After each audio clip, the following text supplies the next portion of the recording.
BJD नेता मनमथ राउतराय देइछन्ति बड़ बयान जो बयान को नहीं वर्तमान समय राज्य राजनीति में बड़ हलचल सृष्टि होगा लगी। तेरे मनमथ राउतराय कौन कहते? मनमथ राउतराय कहते जे पुणी थे वीके पांड्यान एवं सुजाता कार्तिकेयन बीजेडी को फेरबे एवं ए दुई जन बीजेडी को फेरबार बहुत आवश्यकता रही। एवं से बारंबार गोटे कथा को दोहराई कहते जे आमे चाहूँ सुजाता कार्तिकेयन पांड्यान एवं वीके पांड्यान बीजेडी को फेरंतु एवं सुजाता कार्तिकेयन पांड्यान को बीजेडी रे एक बड़ भूमिका रे बा बड़ दायित्व दिया जाऊ यह चाहूँ बोली मनमथ राउतराय कहते। वर्तमान समय यही बयान राज्य राजनीति रे गोटे बड़ हलचल सृष्टि करिछि। आगामी 10 तारिख में बीजेडी बैठक होगा बेले ता पूर्व मनमथ राउतराय ये बयान वर्तमान समय राजनैतिक आलोचनार विषय पलटि और राजनैतिक विश्लेषक माने याकू नहीं अनेक चर्चा करुछंती। तेबे ए नहीं वरिष्ठ सांबादिक राजाराम शतपथी आलोचना करिछंती मो सहयोगी निहारकांत पंडा। बीजेडी नेता मनमथ राउतराय एक बड़ बयान देइछंती आउ ए बयान होउची पांड्यान आउ सुजाता कार्तिकेयन को नेकी जे मानको दल भितरे किछि गोटे भूमिका बड़ भूमिका मिलिबो कि मनमथ राउतराय सीधा सड़क कहिछंती जे बीजेडी को आसुछंती सुजाता कार्तिकेयन यह 100% किंतु आमे चाहूछु जे से जल्दी आसंतु आ जल्दी आसिला आमे खुशी हेबु रेड कार्पेट रे स्वागत करिवु इवन पांड्यान को भी कन्विंस करिकि दल भितरे अणा जिबा कथा सुजाता कार्तिकेयन को गोटे एक्टिव रोल मिलिबो बोली कि मनमथ राउतराय कहिछंती। एने आलोचना पई आम सहित अछंती वरिष्ठ सांबादिक श्रीजुक्त राजाराम शतपथी। राजाराम सर या आपणकर प्रथम प्रतिक्रिया सब मंतव्य को लेकिन कौन कहे? देखो बीजेडी रे दुईटी गोष्ठी अच्छा गोटे गोष्ठी जो माने कि वीके पांड्यान उपस्थिति दल भितर से चाहूना से माने उदाहरण प्रसंग रे कहती आलोचना प्रसंग आप पचारे अनेक समय यही नेता मैंने यही गोष्ठी जो मैंने सब अच्छा कहती जो अनेक कारण जो से वीके पांड्यान कि पत्नी ए दल को आसतु एवं से किसी गोटे गुरुत्वपूर्ण पदवी दि जाऊ से तार घोर विरोधी घोर विरोधी अन्यतम कारण हूँ से 2024 निर्वाचन फलाफल जहाँ है दर्शाऊँ से कहते वीके पांड्यान गोटे ओडिया अस्मितार गोटे प्रसंग हो गले निर्वाचन में बीजेपी प्रधानमंत्री आरंभ कर गृहमंत्री जिते बड़ बड़ नेता अच्छा सारा ओडिशा रे समस्ते कहीं जड़े बाहर आसिक आम राजनैतिक मानचित्र सी दखल कर बसवे बोलिकी तो गोटे प्रसंग हो गला एवं से प्रसंग जो ही बीजेडी हारिला बोलिकी साधारण लोक कहते दल लोक मैंने कहते तेणु से चाहते ये दल को आसतु ये साधारण कर्मी भाव में आसे कार कि कहर ना मैंने आसवे से माने नेतृत्व हठात हाथ में अर्पण कर दि जाइए से बर्दाश्त करना से विरोध करते जदि मुहर किसी कहीपर नुले जो वीके पांड्यान ओडिशा सारा चारिआडे हेलिकप्टर बुलिकी सभा करुले यही विधायक एवं मंत्री मैंने जाकि पेंडाल बांधुले चेयर गोटाऊले जलखिया आणुले लोक बुआले से मुहर सीना किसी कहीपर नुले से चाहू ना। द्वितीय गोष्ठी जो मैंने अच्छा बीजेडी रे आप लक्ष्य करेंगे से पांड्यान अत्यंत बड़ बड़ समर्थक सब सी चाहती पांड्यान दल को आसतु एवं से पांड्यान समर्थक सब से मैंने आप लक्ष्य करेंगे भुवनेश्वर किसी दिन तले सब पोस्टर मराई पांड्यान तुम्हें फेरी आस आबे मनमथ राउतराय आसिकी मंतव्य दौरान जे पांड्यान को पत्नी सुजाता कार्तिकेयन दल को अणा जाऊ इत्यादि इत्यादि समर्थन से कहते आप लक्ष्य करेंगे जो प्रो पांड्यान गोष्ठी बीजेडी अच्छा आप लक्ष्य करेंगे से कौटू एत बल पाँच पांड्यान सपक्ष कहवाई पत्नी जरिया पुणी दल भर को आने कहते पांड्यान तो आप जानते निर्वाचन पर राजनीति सन्यास नहीं गले से सीना कहीदे से कि इच्छा आसापी ये मैंने जो मैंने कहते प्रो पांड्यान गोष्ठी से एक्चुअली नवीन पट्टनायक कथा को ଉଦ୍ଧାର କରିକି କହୁଛନ୍ତି। ନବୀନ ପଟ୍ଟନାୟକ ଆପଣ ଲକ୍ଷ୍ୟ କରିଥିବେ ନିର୍ବାଚନ ପରେ ପରେ ବହୁତ ଥର ପଚରା ହେଲା ପାଣ୍ଡିଆନଙ୍କ ବାବଦରେ। ସେ କିନ୍ତୁ ପାଣ୍ଡିଆନକୁ କେବେ ପ୍ରଶଂସା ନ କରି ରହିନାହାନ୍ତି, ସବୁବେଳେ ପ୍ରଶଂସା କରୁଛନ୍ତି। ସେ କେବେ ସମାଲୋଚନା ତାଙ୍କୁ କରିନାହାନ୍ତି, କେବେ ତାଙ୍କ ଉପସ୍ଥିତି ସେ ଗୋଟେ କାରଣ ହେଲେ ଦଳ ହାରିବା ପାଇଁ ଏକଥା ସେ କେବେ କହିନାହାନ୍ତି। ସେ ସବୁବେଳେ ବିକେ ପାଣ୍ଡିଆନଙ୍କୁ ସମର୍ଥନରେ କହିଛନ୍ତି। ସେହି ସମର୍ଥନ ବଳରେ ତାଙ୍କରି ସେଇ କଥା ବଳରେ ଏଇ ପ୍ରୋ ପାଣ୍ଡିଆନ ଗୋଷ୍ଠୀ ଆଜି ପର୍ଯ୍ୟନ୍ତ ବିଜେଡି ଦଳରେ ବଞ୍ଚିକି ରହିଛି। ଯଦି ସେତେବେଳେ ସେମାନେ ଦେଖିଥାନ୍ତେ ଯେ ନବୀନ ପଟ୍ଟନାୟକ ପାଣ୍ଡିଆନକୁ ସବୁଦିନ ପାଇଁ ଦୂରେଇ ଦେଲେଣି, ତାହେଲେ ହୁଏତ ଏଇ ଗୋଷ୍ଠୀ ଆଉ ଆଜି ପର୍ଯ୍ୟନ୍ତ ବଞ୍ଚି ନଥାନ୍ତେ ସେ ବିଜେଡି ଦଳରେ। ସେମାନେ ତ ଦେଖିଲେ ଆମ ଦଳର ମୁଖିଆ ଯିଏ ସିଏ ତ ସମର୍ଥନ କରୁଛନ୍ତି, ସିଏ ତ ପାଣ୍ଡିଆନଙ୍କ ଉପରେ ଏବେ ବି ନିର୍ଭରଶୀଳ। ତେଣୁ ସେମାନେ କାହିଁକି ଆଉ ନ କହିବେ? ରାଜାରାମ ଶତପଥୀ, ଏଠି ଯେମିତି ମନ୍ମଥ ରାଉତରାୟ ଯାହା କହୁଛନ୍ତି 7 ଦିନ ଧରିକି ନବୀନ ଦିଲ୍ଲୀରେ ରହିକି ଆସିଲେ, 10 ତାରିଖରେ ଗୋଟେ ବଡ ବୈଠକ ଅଛି, ଆଉ ଏଠି ନବୀନ ପଟ୍ଟନାୟକ ହିଁ ଶେଷ ନିଷ୍ପତ୍ତି। ସେମାନେ ସବୁବେଳେ ତାଙ୍କୁ ସର୍ବମାନ୍ୟ ନେତା ହିସାବରେ ମାନ୍ୟତା ଦେଇଛନ୍ତି, ଆଉ ସୁପ୍ରିମୋଙ୍କ ନିଷ୍ପତ୍ତି ତାଙ୍କ ପାଇଁ ସମସ୍ତଙ୍କ ପାଇଁ ସର୍ବମାନ୍ୟ ହୁଏ। ଏଭଳି ସ୍ଥିତିରେ ମନ୍ମଥ ରାଉତରାୟ ଯୋଉ ଆସିକି ଯୋଉ ବୟାନ ଦେଇଛନ୍ତି, पोस्टर छाड़ू पोस्टर किए लगेला देखी आम देखी जानिनु किए लगेला कौन कहते किंतु सोशल मीडिया किसी किसी दलीय नेता कहते ये खोला खोली आसिक बैठक पूर्व आउ नवीन पट्टनायक फेरिबा परे कहते एटा गोटे संजोग ना एटा गोटे प्लांटेड हिसाब रे जिनस करा जाउची बोली भाबुछंती? एटा गोटे प्लांटेड, एथरे संदेह नहीं आज्ञा।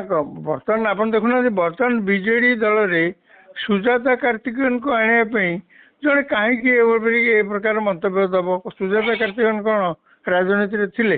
सुजाता कार्तिकेयन कौन साधारण लोक सहित जाकि कौटी मिशन? सुजाता कार्तिकेयन कौन दल भितर बा राजनीति कौटी अच्छा? कहीं हठात एमती दल को आणिले दल एमती सुना पलटि जीव कहीं भावुं किए वकिलाती कर पांड्यान को समर्थक गोष्ठी मैंने ये प्रकार वकिलाती कर मूल उद्देश्य हूँ सुजाता कार्तिकेयन दल को आसवा नुहे। मूल उद्देश्य हूँ सुजाता कार्तिकेयन थरे आसिले दल भितर को पांड्यान दल भितर को आसिकी ये नेतृत्व जाहिर करने सुविधा हम, तो परोक्ष हो कि प्रत्यक्ष हो, सीन आगे हो कि सीन पछे हो। बर्तमान जेहेतु पांड्यान कही पॉलिटिकल सन्यास नहीं तेणु ना न धरिकी पत्नी जरिए प्रभाव ये विस्तार करने बीजेडी दल में ये गोष्ठी उद्यम कर। जदि आम बेंगल परिप्रेक्षी रे देखिबा टीएमसी रे जहाँ अंतःकंदल लगी रही अभिषेक बैनर्जी को लेकिन जदि एभली स्थिति रे जे जहाँ सारा देश में चर्चित यही घटनाटा बेंगल राजनीतिर जो अंतःकंदल विद्रोह एभली स्थिति रे आपण नवीन को जो विचक्षणता को केते दूर माने आकलन करिवे आ जदि एमती किसी उल्टा निष्पत्ति नहीं पारंती कि जे से दल रे गोटे जो वैक्यूम भलिया अछि सेकंड लाइन लीडर रे अंकु आनिकी सुजाता राउत को आनिकी से जगह दिया जाई पारे देबार संभावना अछि कि नवीन एमती एक निष्पत्ति नहीं पारंती कि? मु कहीं भावनी नवीन ए प्रकार निष्पत्ति ना गोटे दुस्साहस करेंगे। दुस्साहस बोलिकी मुझे कहबी कहीं आप मन थो राज्यसभा निर्वाचन है से आलोचना है दल जो मैंने प्रो पांड्यान लोक से सब आलोचना को बल देले इंधन देले। आलोचना है जे सुजाता कार्तिकेयन को प्रार्थी करा जाई पारे बीजेडी दल पक्षर कथाटा गोटे खेलवाई साधारण ये सब से प्रकार काम करती हम कौन कि दल में कौन आलोचना हो कौन मूड अच्छी दल में साधारण कौन मूड अच्छी या परखिबाई ये प्रकार सब नारेटिव प्रस्तुत करा जाए से नारेटिव रे सुजाता कार्तिकेयन को नाम से उठिला। नवीन पट्टनायक कहीं कलेनि? नवीन पट्टनायक से कलेनि कहीं से जानते सुजाता कार्तिकेयन को राज्यसभा टिकेट जदि दि जाए दल में खोला खोली विद्रोह हम कहीं दल लोक चाहते आज्ञा। असुविधा हूँ दल सब लोग जदि चाहूता नवीन पांड्यान आसतु सुजाता कार्तिकेयन आसतु ताल तो कार कौन असुविधा था? साधारण लोग कौन भाविला से कौन दल मेम्बर दल नेता मैंने चाहूना सी डर नवीन पट्टनायक डर क्या कौन आप साधारण लोक तो विद्रोह करेंगे। साधारण लोग तो कभी सहे से सहिलेनि बोलिकी तो 2024 भोट देले बीजेपी ना କିନ୍ତୁ ସାଧାରଣ ଲୋକ ତ ସହିବେନି। କିନ୍ତୁ ନବୀନ ପଟ୍ଟନାୟକ ନିଷ୍ପତ୍ତି ନେଇପାରୁନାହାନ୍ତି, ତାର କାରଣ ହେଉଛି ସେ ଜାଣିଛନ୍ତି ଦଳରେ ବହୁତ ଲୋକ ଅଛନ୍ତି ଯେଉଁମାନେ କେବେ ଚାହାନ୍ତିନି ନା, କାରଣ ସେମାନେ ଦେଖିଛନ୍ତି କାଲି ସକାଳେ ଯେତେବେଳେ କ୍ଷମତାରେ ଥିଲେ ନବୀନ ପଟ୍ଟନାୟକ ଏବଂ ଯେତେବେଳେ ପାଣ୍ଡିଆନ ମଧ୍ୟ ସେ ଅଫିସ ଯାଉଥିଲେ ତାଙ୍କ ଚିଫ୍ ମିନିଷ୍ଟରଙ୍କ ଅଫିସରେ, ସେମାନେ ଦେଖିଛନ୍ତି କିଭଳି ଭାବରେ ସେ ଅନ୍ୟମାନଙ୍କୁ ବିହେଭ୍ କରନ୍ତି, କିଭଳି ମାନେ ଅଭିଷେକ ବାନାର୍ଜୀ ଯାହା ବେଙ୍ଗଲରେ, ଭିକେ ପାଣ୍ଡିଆନ ଓଡ଼ିଶାରେ ସେଇଆ। ଏଥିରେ ଏଇଟା ଆଖି ଆଗରେ ଦିଶୁଛି ନା ଜଳ ଜଳେଇକି, ଏଥିରେ ଗୋଟେ କିଛି ଟିପ୍ପଣୀ ଦବା ବି ଦରକାର ନାହିଁ। କିନ୍ତୁ ପାଣ୍ଡିଆନଙ୍କ ଅଭିଜ୍ଞତା ଅଧିକ ରହିଛି ବୟସରେ, ପ୍ରଶାସନିକ କାମରେ। ଅଭିଷେକ ବାନାର୍ଜୀ ସେ କ୍ଷେତ୍ରରେ ଅନଭିଜ୍ଞ ବୋଲି କୁହାଯିବ। ଆରେ ପ୍ରଶାସନିକ କାମରେ ଆପଣଙ୍କର ଅଭିଜ୍ଞତା ବହୁତ ରହିଛି, ତାହେଲେ ଆପଣ ଆଇଏଏସ୍ ଅଫିସର ହେଇକି ସେଠି ଥାନ୍ତେ, ପ୍ରଶାସନିକ କାମକୁ ଆହୁରି ବଢ଼ିଆ କରିଥାନ୍ତେ ଆପଣ। ଆପଣଙ୍କର ପ୍ରଶାସନିକ ଦକ୍ଷତା ଉପରେ ତ ଏଠି ଆଲୋଚନା ପଡ଼ିନି ନା। ଆଜ୍ଞା, ଆପଣ ଜଣେ ଦକ୍ଷ ପ୍ରଶାସନିକ ଅଫିସର, ଭଲ କଥା, ମୁଁ କେହି ତ ଅସ୍ୱୀକାର କରୁନାହାନ୍ତି। ଧରି ଯେଉଁମାନେ କହୁଛନ୍ତି ଯେ ଭିକେ ପାଣ୍ଡିଆନ ଜଣେ ଦକ୍ଷ ପ୍ରଶାସକ ଥିଲେ, ଆଜ୍ଞା ବହୁତ ବଢ଼ିଆ କଥା ତ। ଆଉ ଗୋଟେ ବି ତାଙ୍କ ସମର୍ଥକ ପଚାରନ୍ତି ସିଏ ତାଙ୍କର ସେଇ ଦକ୍ଷତାଟାକୁ ପ୍ରଶାସନିକ କାମରେ ଲଗେଇଥାନ୍ତେ। ଆଜ୍ଞା, ରାଜନୀତିରେ ତାଙ୍କର ଦକ୍ଷତାଟା କୋଉଠି ଆଉ କଣ? ତାଙ୍କ ପ୍ରଶଂସକ କିମ୍ବା ସମର୍ଥକ ଆଉ ଗୋଟେ ଜିନିଷ ବି କୁହନ୍ତି ଯେ 24ରେ ସିନା ଦଳ ହାରିଲା, କିନ୍ତୁ ତା ପୂର୍ବରୁ ଯୋଉ ଯୋଉ ଦଳର ମଜବୁତ କରିବାରେ, ଦଳ ପାଇଁ ବୁଲିବାରେ କିମ୍ବା ଦଳର ନିର୍ବାଚନରେ ତାଙ୍କର ଯୋଉ ଭୂମିକା ଥିଲା, ପ୍ରାର୍ଥୀ ଚୟନ ହଉ କିମ୍ବା ଯାହା କିଛି ହଉ, ସେଥିରେ ସେତେବେଳେ ତ କେହି ପ୍ରଶ୍ନ ଉଠଉନଥିଲେ। ହାରିଗଲାକୁ କାହିଁକି ପ୍ରଶ୍ନ ଉଠଉଛନ୍ତି ତାଙ୍କର ରାଜନୈତିକ ଦକ୍ଷତାକୁ ନେଇକି? ଆଜ୍ଞା, ହାରିଗଲା ପରେ ତାଙ୍କରି ପାଇଁ ସିଏ ତ ଗୋଟେ ଫ୍ୟାକ୍ଟର ହେଇଗଲେ ନା ନିର୍ବାଚନରେ, ସେ ଗୋଟେ ପ୍ରସଙ୍ଗ ହେଲେ, ସେଥିପାଇଁ ତ ଦଳ ହାରିଗଲା। କିନ୍ତୁ ପବ୍ଲିକ ମେମୋରି ତ ବହୁତ ସର୍ଟ, ଲୋକ କଣ ଭୁଲେଇ ସାରି ନଥିବେ ସେଇ ଜିନିଷଟାକୁ? ହଁ, ଯଦି ସେମାନେ ଅନୁଭବ କରିବେ, ଲୋକ ଭୁଲି ଯାଆନ୍ତି, ଏକଥା ସତ, ଲୋକ ବହୁତ ଜିନିଷ ଭୁଲି ଯାଆନ୍ତି, ମୁଁ ମନା କରୁନି। ଯଦି କାଲି ସକାଳେ ଲୋକମାନେ ଭୁଲିଯିବେ, ସମସ୍ତେ କହିବେ ପାଣ୍ଡିଆନ ଫେରି ଆସ ଏବଂ ସମସ୍ତେ ଗୁଣଗାନ କରିବେ, ହେଇପାରେ ତାଙ୍କ ଦଳ ପୁଣି କ୍ଷମତାକୁ ଆସିପାରେ। କିନ୍ତୁ ଯାହା ଆମେ ନିଜେ ଦେଖୁଛେ ଆମ ଆଖି ଆଗରେ, ଏଇଠି 2024 ନିର୍ବାଚନରେ ବିଜେଡିର ଯୋଉ କଥା ଆମେ ଦେଖିଲେ ଏବଂ ଏବେ 2026 ବିଧାନସଭା ନିର୍ବାଚନ ପଶ୍ଚିମବଙ୍ଗରେ ଯାହା ଆମେ ଦେଖୁଛେ, ତା ଭିତରେ ତ ବହୁ ସାମଞ୍ଜସ୍ୟ ରହିଛି ନା। ତାକୁ ହିଁ ଦେଖି ଆମେ କହୁଛେ ଦଳ ଭିତରେ କେମିତି ଲୋକ ବିଦ୍ରୋହ କରନ୍ତି। ଆପଣ ଯେତେବେଳେ ପାରାଚ୍ୟୁଟ ନେତା ଆଣିବେ ଉପରୁ ଆସିକି, ସେ ଦଳରେ ହଠାତ୍ ନା ସର୍ବସର୍ବା ହେଇଯିବେ, ପାଣ୍ଡିଆନ ହୁଅନ୍ତୁ କି ଅଭିଷେକ ବାନାର୍ଜୀ ହୁଅନ୍ତୁ, ଲୋକ ତ ବିଦ୍ରୋହ କରିବେ ହିଁ କରିବେ। ଯୋଉ ପଶ୍ଚିମବଙ୍ଗରେ ଯେମିତି ଆପଣ ଦେଖୁଛନ୍ତି ଅଭିଷେକ ବାନାର୍ଜୀଙ୍କ ସାଧାରଣ ଲୋକ କେମିତି ତାଙ୍କୁ ବ୍ୟବହାର କରୁଛନ୍ତି, ଅଣ୍ଡାଠୁ ଟେକା ଯାକେ ସବୁ ପକଉଛନ୍ତି। ଓଡ଼ିଶାରେ ମଧ୍ୟ ଭିକେ ପାଣ୍ଡିଆନଙ୍କର ସାଧାରଣରେ ଯୋଉ ତଥାକଥିତ ଲୋକପ୍ରିୟତା ହିଁ ସେଇଆ। କୌଣସି ସାଧାରଣ ଲୋକ ତାଙ୍କୁ ପସନ୍ଦ କରନ୍ତି ନାହିଁ, ଏଇଥିପାଇଁ ଯେ ସମସ୍ତେ ଜାଣନ୍ତି ସେ କିଭଳି ଭାବରେ ତାଙ୍କ ଦଳ ଲୋକଙ୍କୁ ବ୍ୟବହାର କରନ୍ତି, ସେ କିଭଳି ଭାବରେ ଦଳରେ ନିଜର ଜାହିର କରନ୍ତି। ଆକୁ ତ କେହି ସହିବେନି। ସମସ୍ତଙ୍କର ଗୋଟେ ଗଣତାନ୍ତ୍ରିକ ବ୍ୟବସ୍ଥାରେ ତାଙ୍କର ଗୋଟେ ମୂଲ୍ୟବୋଧ ଅଛି ନା, ଅଲଗା ମୂଲ୍ୟବୋଧ। ଆପଣ ହଠାତ୍ ଆସି ସମସ୍ତଙ୍କ ଉପରେ ଏଇଭଳି ଭାବରେ ହାକିମାତି କଲେ ଲୋକ ବିଦ୍ରୋହ କରିବେ। ତାଙ୍କ ଦଳ ଭିତରେ ତ ସେଇଆ ହେଇଛି ଅସୁବିଧା ନା। ଦଳରେ ବହୁତ ଲୋକ ଚାହୁଁନାହାନ୍ତି ଯେ ସେମାନେ ଆସନ୍ତୁ ବୋଲି। ଏଠି କାହିଁକି ଆସିବେ ଯେ? ଆପଣ ଯୋଉ ଦଳ କଥା କହୁଛନ୍ତି, ସିଏ କଣ କରୁଛନ୍ତି ଦଳରେ? ଦଳରେ ତ ସିଏ କିଛି କରିନାହାନ୍ତି। ଆଜି ଯଦି ବିଜୁ ଜନତା ଦଳ ଯୋଉ ଅବସ୍ଥାରେ ଅଛି, ତାର ଗୋଟେ ସଂଗଠନ ଅଛି, ମଜବୁତ ସଂଗଠନ, ଇଏ ତ ପ୍ୟାରୀ ମହାପାତ୍ର ସବୁ କରିଥିଲେ ନା। ଆଜ୍ଞା, ଆଉ କଣ ଭାବୁଛନ୍ତି ଆପଣ ଭିକେ ପାଣ୍ଡିଆନ କରିଥିଲେ?